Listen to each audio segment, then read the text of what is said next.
Hello' everyone, মই doctor Samarjyoti Medhi, দন্ত বিশেষজ্ঞ। আজি আপোনালোকৰ আগত খুব বেছিক কথা কেইটামান শ্বেয়াৰ কৰিবলৈ আহিছোঁ যে আমি আমাৰ দাঁতৰ যত্ন কেনেকৈ কৰিব লাগে, আমাৰ মুখখনৰ যত্ন কেনেকৈ ৰাখিব লাগে। তো এক নম্বৰ কথা হৈছে ব্ৰাছ কৰিব লাগে। ব্ৰাছ কৰিব লাগে বুলি আমি চবেই জানো, কিন্তু ব্ৰাছিং কৰা টেকনিকটো কি সেইটো বহুতে নাজানে, যাৰ ফলত দাঁতত ব্ৰাছ কৰাৰ পাছতো লেতেৰাবিলাক থাকি যায়গৈ।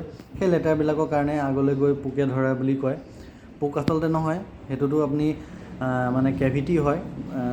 কিন্তু সহজ ভাষাত পোকে ধৰা বুলি কৈ থওঁ। মোৰ তাত বহুত পেচেণ্ট আহি পেলাই কয় যে ছাৰ কিয় মোৰ দাঁত ইমান সোনকালে পোকে খালে, মইতো দুবাৰ ব্ৰাছ কৰোঁ আৰু একো গুটকা নাখাওঁ, পান নাখাওঁ। কিন্তু আচল কথা হৈছে ব্ৰাছিং টেকনিকটো আমি নাজানো।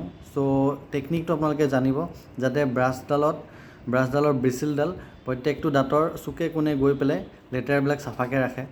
2 নম্বৰ কথা হৈছে গাৰ্গল কৰিব লাগে, কুলি কৰা।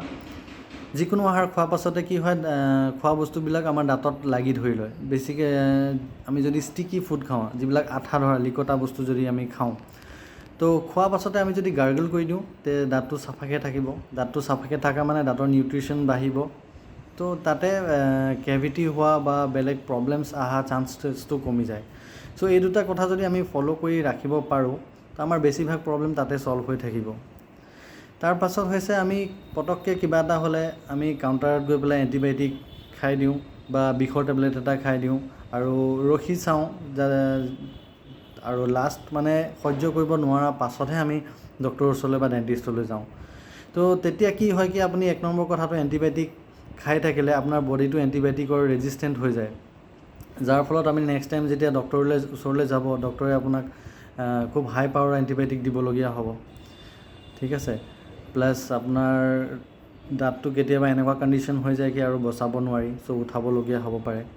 চ' এইবিলাক কথা আপোনালোকে মন কৰি ৰাখিব। যিমান পাৰে দাঁতটো এবাৰ 6 মাহ বা বছৰেকৰ মূৰত এবাৰ চেকআপ কৰাব। কি কৰিবলগীয়া আছে সেইখিনি আপোনালোকে জানিব। ঠিক আছে। দাঁতটো গজি আহোঁতেতো আমাৰ দাঁতটো চব দাঁতেই ভালেই থাকে। ঠিক আছে। কিন্তু আমাৰ ব্ৰাছিং কৰাৰ ফলত বা আমি যত্ন নকৰাৰ ফলতহে দাঁতবিলাক আপোনাৰ বেয়া হৈ গৈ। চ' সেইখিনি কথা যদি আমি যত্ন কৰি ৰাখিব পাৰোঁ, আমাৰ বেছিভাগ প্ৰব্লেম ছল্ভ হৈ থাকিব। আৰু দাঁতকেইটা আমি ভালে থাকিলে আমাৰ এটা কনফিডেঞ্চ ভালে থাকে, ধুনীয়াকৈ হাঁহিব পাৰি, ভাল এটা বস্তু খাব পাৰি। চ' এইখিনি কথাই আপোনালোকৰ লগত শ্বেয়াৰ কৰিবলৈ আহিছিলোঁ। আশা ৰাখিছোঁ আপোনালোকে এই ভিডিঅ'টোৰ পৰা কিবা এটা জ্ঞান অৰ্জিত কৰিব বুলি। Thank U.